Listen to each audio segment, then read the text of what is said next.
নমস্কাৰ, এই মুহূৰ্তত আহি পৰিছে অসমবাসী ৰাইজৰ কাৰণে কেইবাটা গুৰুত্বপূৰ্ণ খবৰ। অসমৰ লাখ লাখ ধনী দুখীয়া পৰিয়ালৰ বাবে এটা ডাঙৰ খবৰ। তাত নতুনকৈ অৰুণোদয় শ্ৰেণী 3.0 আবেদনৰ প্ৰক্ৰিয়াটো আৰম্ভ হৈছে।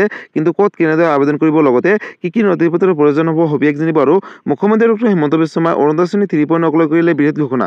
গতিকে ভিডিঅ'টো সম্পূৰ্ণ চাওক আৰু ভালদৰে বুজি লওক। বলক ভিডিঅ'টো আৰম্ভ কৰোঁ। আৰু আজিৰ প্ৰথমটো খবৰ হৈছে ৰাজ্যবাসীৰ বাবে এটা ডাঙৰ খবৰ, অৰ্থাৎ লাখ লাখ দুখীয়া দৰিদ্ৰ আৰু মধ্যবিত্ত পৰিয়ালৰ বাবে এটা ভাল খবৰ। বন্ধুসকল, অৰুণোদয় শ্ৰেণী 3.0 আবেদনৰ প্ৰক্ৰিয়াটো আৰম্ভ হৈ গৈছে। কিন্তু ক'ত কেনেদৰে আবেদন কৰিব, আপডেটটো এবাৰ চাই লওক। নতুনকৈ 14 লাখ লোকক অন্তৰ্ভুক্ত কৰিব অৰুণোদয় শ্ৰেণী 3.0। লগতে ছেপ্টেম্বৰ মাহত 3 পৰা 4 লাখ লোকে লাভ কৰিব অৰুণোদয় শ্ৰেণীৰ সুবিধা বুলি মুখ্যমন্ত্ৰী ডক্টৰ হিমন্ত বিশ্ব শৰ্মাই নিজ মুখে ঘোষণা কৰিছে। লগতে পূৰণ কৰক পৰপত্ৰ, নতুনকৈ 4 লাখ লোকক দিয়া হ'ব অৰুণোদয় শ্ৰেণীৰ ধন, অৰ্থাৎ প্ৰতি মাহে 1250 টকাকৈ দিব বুলি ঘোষণা কৰিছে। লগতে ছেপ্টেম্বৰ মাহত 3 পৰা 4 লাখ লোকে লাভ কৰিব অৰুণোদয় শ্ৰেণীৰ 3.0 সুবিধা। গতিকে লাখ লাখ পৰিয়ালৰ বাবে এটা সুখবৰ। গাঁৱে ভূঞে বিতৰণ কৰা হৈছে অৰুণোদয় শ্ৰেণীৰ পৰপত্ৰবোৰ ইতিমধ্যে ঘোষণা কৰিছে। লগতে কোনো দুখীয়া লোক বঞ্চিত নহয় অৰুণোদয় শ্ৰেণী 3.0 পৰা বুলি ঘোষণা কৰিছে মুখ্যমন্ত্ৰীগৰাকীয়ে। লগতে তালিকাত নাম অহাৰ পিছতে মাহে মাহে একাউণ্টত সোমাব 1250 টকাকৈ ডিবিটিৰ মাধ্যমত। গতিকে কোনো লোকে যাতে বঞ্চিত নহয় তাৰ বাবে চৰকাৰে বৃহৎ ঘোষণা কৰিছে। লগতে মুখ্যমন্ত্ৰী ডক্টৰ হিমন্ত বিশ্ব শৰ্মাই অৰুণোদয় শ্ৰেণী 3.0 লৈ কৰিলে বৃহৎ ঘোষণা। সকলো দুখীয়া মহিলাক সাঙুৰি ল'ব এই আঁচনিৰ অধীনত। যিসকল দুখীয়া পৰিয়াল এতিয়ালৈকে অৰুণোদয় শ্ৰেণী পোৱা নাই তেওঁলোকৰ বাবে এটা সুখবৰ। নতুনকৈ 14 লাখ লোকে পাব অৰুণোদয় শ্ৰেণী 3.0 সুবিধা। লগতে সকলোকে অৰুণোদয় শ্ৰেণীৰ পৰপত্ৰ পূৰণ কৰিবলৈ আহ্বান জনাইছে ইতিমধ্যে মুখ্যমন্ত্ৰীগৰাকীয়ে। লগতে আবেদনৰ বাবে লাগিব Aadhaar card, voter card, bank account, লগতে বেংকৰ পাছবুক আৰু ৰেচন কাৰ্ড। আৰু বন্ধুসকল, এইখিনি ডকুমেণ্টছ থাকিলে লাভ কৰিব অৰুণোদয় শ্ৰেণীৰ সুবিধা। লগতে অৰুণোদয় শ্ৰেণী 3.0 লৈ মুখ্যমন্ত্ৰী ডক্টৰ হিমন্ত বিশ্ব শৰ্মাই কৰিলে বৃহৎ ঘোষণা। লগতে ছেপ্টেম্বৰ মাহত 3 পৰা 4 লাখ লোকে লাভ কৰিব অৰুণোদয় শ্ৰেণীৰ সুবিধা, অৰ্থাৎ মাহেকত 1250 টকাকৈ ডিবিটিৰ মাধ্যমত লাভ কৰিব।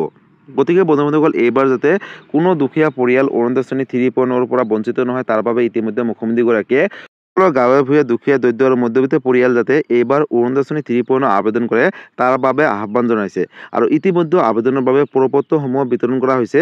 আপোনালোকে নিজৰ গাঁওবুঢ়া বা আপোনালোকে নিজৰ ওচৰ চুবুৰীয়া গাঁও পঞ্চায়তৰ যোগেদি কিন্তু নতুনকৈ অৰুণোদয় শ্ৰেণী 3.0 ফৰ্মখন লাভ কৰিব। আৰু ফৰ্মখন ফিল আপ কৰি আপোনালোকে নিৰ্দিষ্ট সময়ৰ ভিতৰত জমা দিব।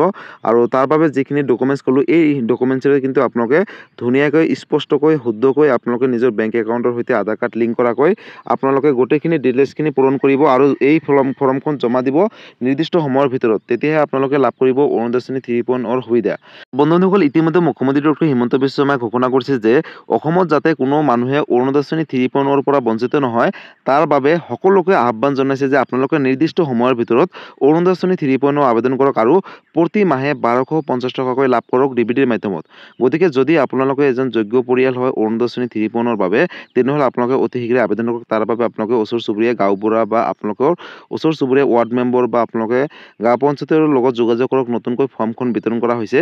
অসমৰ প্ৰতিখন জিলাতে বৰ্তমান ফৰ্মখন বিতৰণ কৰা হৈছে। যদি আপোনালোকৰ পঞ্চায়তত এতিয়ালৈকে বিতৰণ কৰা হোৱা নাই তেনেহ'লে আপোনালোকে অতি শীঘ্ৰে আপোনালোকে যোগাযোগ কৰক। ক'ত বিতৰণ কৰিছে সবিশেষ আপডেটটো লৈ লওক।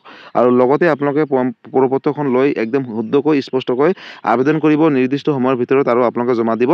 তাৰপিছতে কিন্তু আপোনালোকে লাভ কৰিব অৰুণোদয় শ্ৰেণী হিচাপে প্ৰতি মাহেকত 1250 টকা হয়। গতিকে অৰুণোদয় শ্ৰেণী 3.0 লৈ এইটো এটা ডাঙৰ আপডেট আছিলে। গতিকে বন্ধুসকল, আজি আছিলে এইটো এটা ইনফৰ্মেটিভ ভিডিঅ' আৰু গুৰুত্বপূৰ্ণ খবৰ। ভিডিঅ'টো চাই কেনেকুৱা পালে, যদি ভাল পালে চেনেলটো নতুনকৈ আছে চেনেলটো ছাবস্ক্ৰাইব কৰিব, লাইক কৰিব। কিবা সুধিবলগীয়া বা বিশেষ জানিবলগীয়া আছে আপোনালোকে মোক কমেণ্ট কৰি জনাব, মই নিশ্চয় ৰিপ্লাই দিবলৈ চেষ্টা কৰিম। লগতে এই ভিডিঅ'টো আপোনালোকে সকলোৰে মাজলৈ শ্বেয়াৰ কৰি দিব, কাৰণ এই ভিডিঅ'টো চাই যাতে সকলোৱে অৰুণোদয় শ্ৰেণী 3.0 আবেদন কৰিব পাৰে। ধন্যবাদ। জয় আই অসম।